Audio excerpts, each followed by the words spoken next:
क्योंकि बहुत सारे पीसीएम ग्रुप के ऐसे स्टूडेंट्स हैं जिनके मार्क्स कम थे लेकिन परसेंटाइल अच्छी थी। अब उन लोगों को मार्क्स का यूज़ होने की वजह से बहुत ज़्यादा रैंक मिलेगी या ज़्यादा रैंक के चक्कर में उनको अच्छे कॉलेजेस नहीं मिल पाएंगे।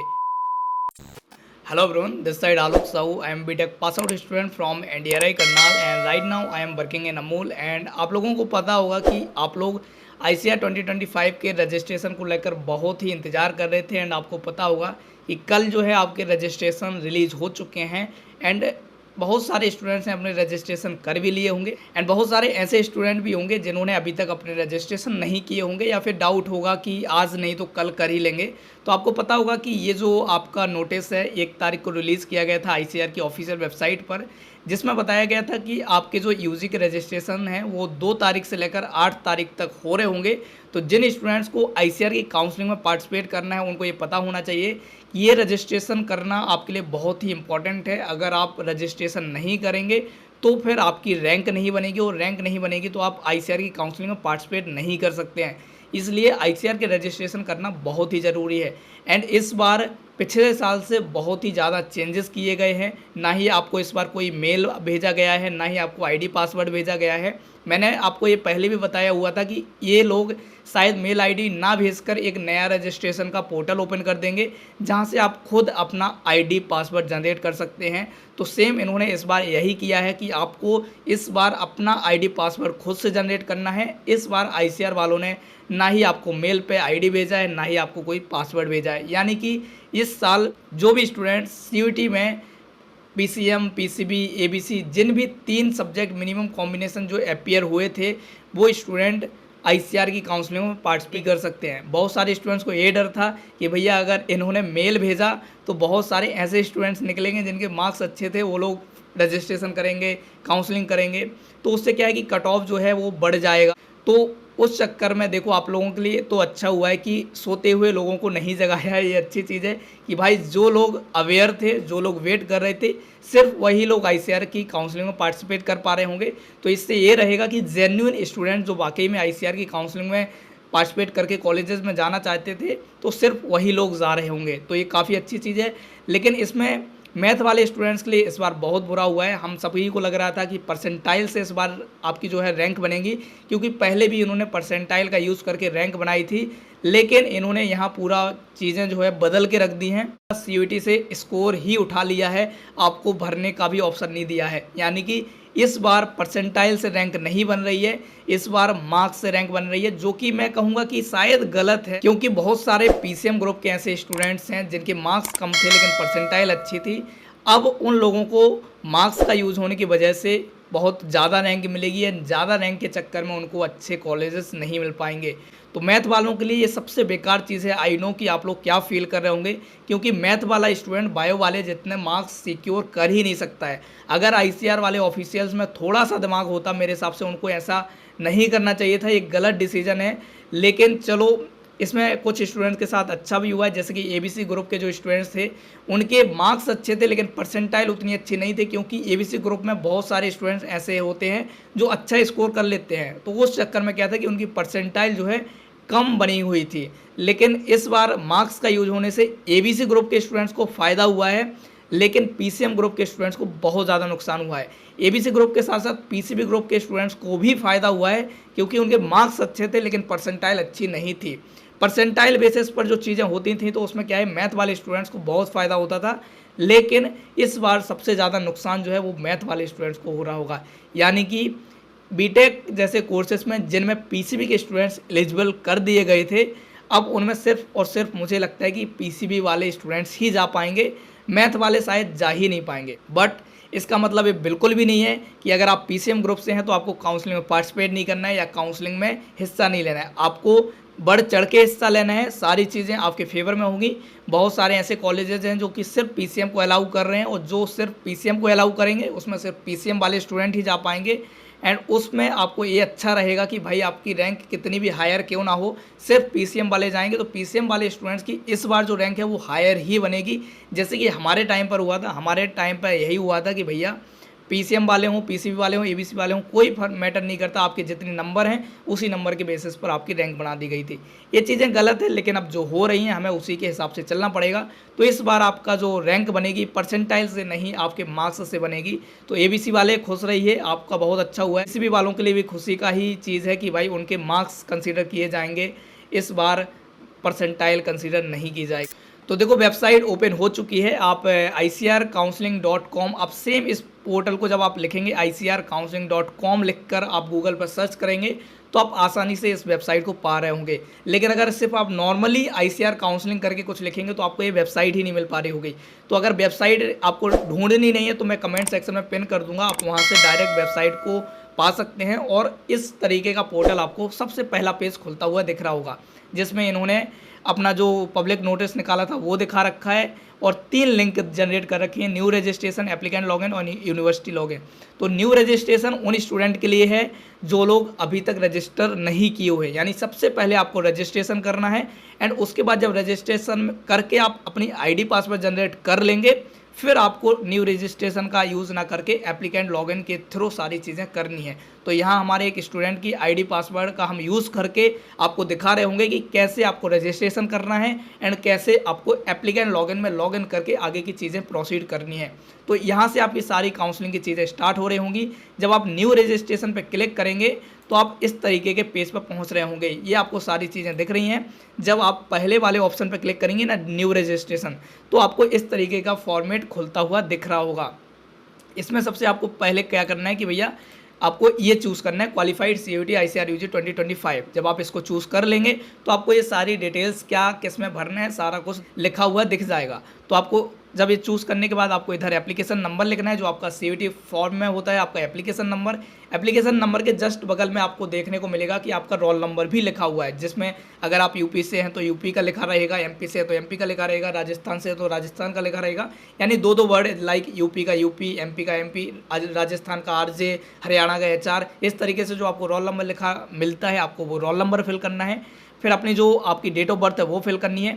यहाँ पासवर्ड आपको खुद से जनरेट करना है। आप पासवर्ड खुद से कुछ भी बना सकते हैं, लाइक अपना नेम हैज़ 1 2 3 लिख सकते हैं, या कुछ भी अपना पासवर्ड ऐसे जनरेट करिएगा कि थोड़ा सा आपको मेमोरेबल रहे। याद रखिएगा ये पासवर्ड आपको भूलना नहीं है।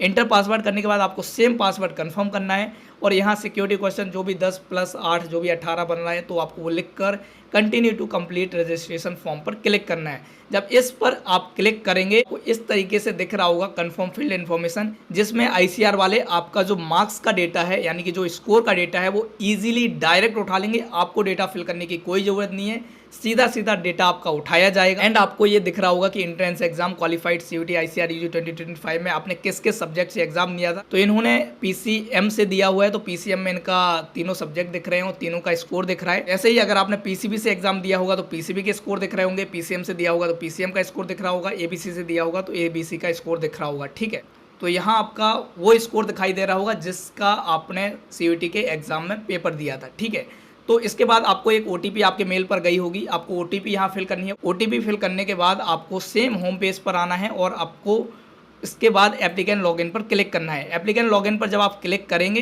तो आपको कुछ इस तरीके का फॉर्मेट आपको दिख रहा होगा स्क्रीन पर, जिसमें आपका एप्लीकेशन नंबर और पासवर्ड से आप लॉगिन कर रहे होंगे, ध्यान रखिएगा। एंड उसके बाद जब आप सिक्योरिटी कोड में अपना कोड डालेंगे, सिक्योरिटी कोड डालने के बाद आपको इस तरीके का स्क्रीन पर फॉर्मेट दिख रहा होगा जिसमें आपके सारी डिटेल्स लिख रही होंगी। एंड उसके बाद कैटेगरी का ऑप्शन आपको नहीं दिया गया है, कैटेगरी आप चूज़ नहीं कर सकते हैं। बहुत सारे स्टूडेंट्स ऐसे पूछ रहे थे कि भैया हमने ये कैटेगरी डाल दी है, अब हमें ये कैटेगरी डालनी है तो क्या हम कैटेगरी चेंज कर पाएंगे। तो आपको यहाँ सीधा दिख रहा है कि आप अपनी कैटेगरी चेंज नहीं कर सकते हैं। कैटेगरी चेंज इसलिए नहीं कर सकते हैं क्योंकि कैटेगरी इन्होंने डायरेक्ट CUET से उठाई हुई है। CUET से इन्होंने जो डेटा लिया था उसी का डेटा सेम डिक्टो यहाँ उठा लिया है इन्होंने। उसके बाद आपको कुछ डेटा फिल करना है, जैसे यहाँ नेशनैलिटी आपको फिल करनी है। उसके बाद आपको यहाँ फादर मदर की क्वालिफिकेशन ऐड करनी है, जो भी क्वालिफिकेशन हो आप एक एक करके यहाँ ऐड कर सकते हैं। आप जब इस पर क्लिक करेंगे तो आपको एक एक करके दिख रहा होगा। अगर आपके फादर 12th पास हैं, ग्रेजुएट है, पोस्ट ग्रेजुएट है, वो टिक करना है। उसके बाद अगर आपकी मदर 10th पास 12th पास जो भी हैं आपको वो टिक करना है। उसके बाद आपके फादर का ऑक्यूपेशन क्या है, एग्रीकल्चर, गवर्नमेंट किससे रिलेटेड है, वो सारी चीज़ें आप फिल कर सकते हैं आसानी से। आपकी मदर का ऑक्यूपेशन क्या है, हाउस वाइफ है तो हाउस वाइफ पे आप क्लिक कर सकते हैं। बाकी आपका जो भी चीज़ें हो आप अपनी डिटेल्स आसानी से भर सकते हैं। रेसिडेंस प्लेस आपका रूरल है या अर्बन है, यानी कि ग्रामीण है या शहरी, वो आपको यहाँ फिल करना है। उसके बाद फैमिली इनकम जो भी आपका सर्टिफिकेट होगा, वो इनकम सर्टिफिकेट ऑब्वियसली हर एक स्टूडेंट के पास होता है, तो आप इनकम सर्टिफिकेट के हिसाब से अपनी इनकम फिल कर सकते हैं। बाकी इसमें कोई दिक्कत नहीं है, आप जो भी रैंडम अगर कोई भी इनकम फिल कर दे रहे हैं। अगर कोई ऐसा स्टूडेंट है जिसके पास एनुअल इनकम का सर्टिफिकेट नहीं है, जैसे जिनके फादर फार्मर हैं या फिर कोई जॉब गवर्नमेंट जॉब का ऐसा कुछ नहीं है और उनकी एनुअल इनकम का सर्टिफिकेट नहीं बना हुआ है, तो आप एक पर्टिकुलर कोई भी नंबर आप फिल कर सकते हैं। लाइक अगर आप फार्मर है तो फार्मर की जो एनुअल इनकम है वो बिलो 1 लाख होती है, तो आप 1 लाख के नीचे कुछ भी लिख सकते हैं। उसी जो भी नंबर आप लिखेंगे उसके बाद अपना एनुअल इनकम सर्टिफिकेट भी बनवा लीजिएगा, उसी नंबर का ही बनना चाहिए जो कि आप यहाँ फिल कर रहे होंगे, ठीक है। वैसे इससे इतनी बहुत ज़्यादा दिक्कत नहीं होगी, अगर किसी का गलत भी हो गया है तो परेशान नहीं होना है, इससे कोई दिक्कत आपको नहीं जा रही होगी। उसके बाद डोमिसाइल स्टेट, आपका जो भी स्टेट है आपको फिल करना है। एंड उसके बाद opt for UPS category. UPS category उन स्टूडेंट्स के लिए है जो कि अनप्रिविलेज स्टेट से आते हैं। एंड अनप्रिविलेज स्टेट जो है वो है आपकी अंडमान निकोबार, अरुणाचल प्रदेश, दादर एंड नगर हवेली, दमन दीव, गोवा, लक्षद्वीप, मणिपुर, मेघालय, मिजोरम, नागालैंड, सिक्किम, त्रिपुरा एंड लद्दाख। अगर आप इन स्टेट से हैं तो आपको यूपीएस कैटेगरी में यस क्लिक करना है। अगर आप इन स्टेट से नहीं हैं, इनके अलावा किसी स्टेट से हैं, तो आपको नो पे टिक करके रखना है, ठीक है। तो इसके बाद आपको अपना एड्रेस लिखना है, जो भी आपका स्टेट एरिया एड्रेस आपका अपने हिसाब से लिख सकते हैं। एड्रेस अगर आपको सेम, जो आपका नॉर्मल एड्रेस, परमानेंट एड्रेस दोनों सेम है, तो आप इस पर क्लिक कर दीजिएगा। इस पर क्लिक करते ही आपके दोनों एड्रेस सेम हो जाएंगे। उसके बाद आपकी 10th की डिटेल्स आपसे मांगी गई है। 10th में roll number, passing year, maximum marks यानी 500 मार्क्स का था या 600 मार्क्स का था, आपको वो फिल करना है। उसके बाद आपको कितने मार्क्स मिले थे, लाइक 500 में आपको 400 मार्क्स मिले, 600 में आपको 500 मार्क्स मिले, तो वो मार्क्स लिखना है। उसके बाद आपको यहाँ परसेंट फिल करनी है। सेम आपका 12th का डेटा आपको फिल करना होगा। 12th में आपका कौन सा बोर्ड था, आपको वो बोर्ड चूज़ करना है। बोर्ड के बाद आपका रोल नंबर आपको लिखना होगा। अगर किसी का सीबीएसई बोर्ड है तो central board of secondary education लिखा हुआ है। अगर किसी का स्टेट बोर्ड है तो स्टेट बोर्ड भी सारे लिखे हुए हैं, ठीक है। उसके बाद आपको एक रोल नंबर मिलता है, रोल नंबर लिखिएगा। आपका पासिंग ईयर 19, 20, 21, 22, 23, जिसका जो भी पासिंग ईयर है आप वो लिख दीजिएगा। 12th में आपके 500 मार्क्स थे या 600 मार्क्स थे, मैक्सिमम मार्क्स आपको यहाँ लिखने हैं। उसके बाद आपको कितने मार्क्स मिले थे वो आपको यहाँ लिखने हैं। एंड उसके बाद आपकी जो एग्रीगेट परसेंटेज है वो आपको यहाँ लिखनी है। एंड उसके बाद आपको 12th क्लास सब्जेक्ट, जो आपने 12th में सब्जेक्ट्स पढ़े हैं वो सारे सब्जेक्ट्स आपको यहाँ दिखाने होंगे। लाइक अगर आपके पास PCM तो होता ही है, इंग्लिश हिंदी भी था तो वो भी आप दिखाइएगा। सारे 5 सब्जेक्ट थे तो 5 सब्जेक्ट दिखाइएगा, 6 सब्जेक्ट थे तो 6 दिखाइएगा। किसी का अगर PCM भी चारों थे तो वो भी दिखाइएगा, कोई दिक्कत नहीं है। यानी कि जो आपके मार्कशीट में सब्जेक्ट दिख रहे होंगे वही सेम मार्कशीट में आपको इसमें भी दिखाने होंगे, ठीक है। उसके बाद इसमें आपको मैक्सिमम मार्क्स कितने होते हैं, 100 मार्क्स का था और उसमें से आपको कितने मिले, 80 मिले, तो परसेंटेज कितनी बनी, 80% बनी, तो उस हिसाब से आपको फिल करना होगा। इसमें आई थिंक कोई दिक्कत नहीं है। उसके बाद जो आपका इम्पोर्टेंट चीज़ है भाई कि यहाँ परसेंटाइल दिखनी चाहिए, लेकिन परसेंटाइल आपको नहीं दिख रही है, आपका स्कोर दिख रहा है। एंड स्कोर ये ऑब्वियसली PCM ग्रुप के लिए बहुत ही बेकार चीज़ है, मैं कह नहीं सकता, लेकिन वाकई में PCM वाले स्टूडेंट्स के साथ ये बहुत गलत हुआ है। But still I think ICR वालों को ये चीज़ समझनी पड़ेगी जो भी है, लेकिन उनको ये चीज़ समझनी पड़ेगी कि भाई परसेंटाइल एक अच्छा और न्यूट्रल चीज़ हो सकती है स्टूडेंट्स को परखने की। मार्क्स जो हैं वो सही नहीं है, क्योंकि कुछ ऐसे स्टूडेंट्स हैं वो जो बहुत अच्छे मार्क्स ला रहे हैं, लेकिन आप ये भी तो देखिए भाई परसेंटाइल उसकी क्या थी। मेरे हिसाब से उनको परसेंटाइल कंसीडर करना चाहिए था, बट ठीक है उन्होंने नहीं किया, वो अलग चीज़ है, क्योंकि उन्होंने जो किया वो आपको उसके हिसाब से चलना ही पड़ेगा। फिर आपको अपने सब्जेक्ट्स जो हैं जिसके हिसाब से आप रैंक चाहते हैं, तो आपको वो 3 सब्जेक्ट चूज़ करने पड़ेंगे। अगर आप PCM से हैं तो PCM चूज़ कर लीजिएगा, PCB है तो PCB चूज़ कर लीजिएगा। ध्यान रखिएगा जो आपके 12th में सब्जेक्ट से आपको वही चूज़ करने हैं।